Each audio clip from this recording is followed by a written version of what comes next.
আসসালামু আলাইকুম। আশা করি সবাই ভালো আছেন। আমিও আলহামদুলিল্লাহ ভালো আছি। আপনারা দেখতে পাচ্ছেন যে এই মুহূর্তে আমাদের এহসাস মাদ্রাসা ও এতিমখানার নির্মাণ কাজ আমরা শুরু করতে পেরেছি আলহামদুলিল্লাহ।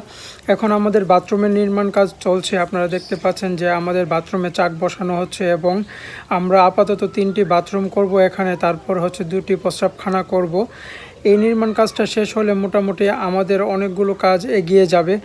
আর আলহামদুলিল্লাহ, নাম প্রকাশ করতে ইচ্ছুক না এমন একজন ভাই ওয়াশরুমের যেই নির্মাণ কাজ ব্যয় মোটামুটি সিংহভাগ টাকাটা উনি নিজেই দিয়েছেন।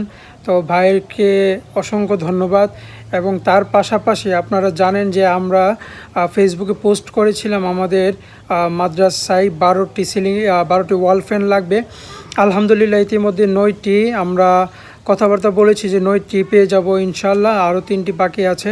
আপনারা দোয়া করলে এবং আপনারা সহযোগিতা করলে ইনশাল্লাহ সেটাও ব্যবস্থা হয়ে যাবে। এবং আপনারা জানেন যে আমাদের এই মাদ্রাসায় আপাতত 3টি জিনিস খুব বেশি দরকার। একটি হচ্ছে ইট, একটি হচ্ছে সিমেন্ট, আরেকটি হচ্ছে টিন।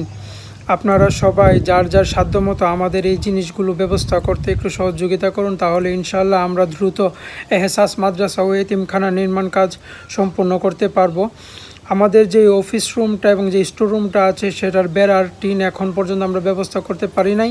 আলহামদুলিল্লাহ এখানে একটা খুশির খবর আছে। আমাদের পদ্মফুল ফাউন্ডেশনের উপদেষ্টা মোহাম্মদ জাহিদ ভাই উনি এখানে কন্ট্রিবিউট করবেন।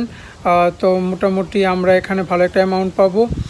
তো তবুও আমাদের প্রায় আরও 20,000 থেকে 25,000 টাকা দরকার হবে বাকি টিনগুলো ব্যবস্থা করতে। সেখানে আপনারা সবাই সহযোগিতা করবেন ইনশাআল্লাহ, তাহলে আমরা আমাদের বেড়ার কাজটা সম্পূর্ণ করতে পারবো। প্লাস হচ্ছে আমাদের রান্নাঘরের যেই চালা সেটাও এটার মধ্যে ইনক্লুড আছে।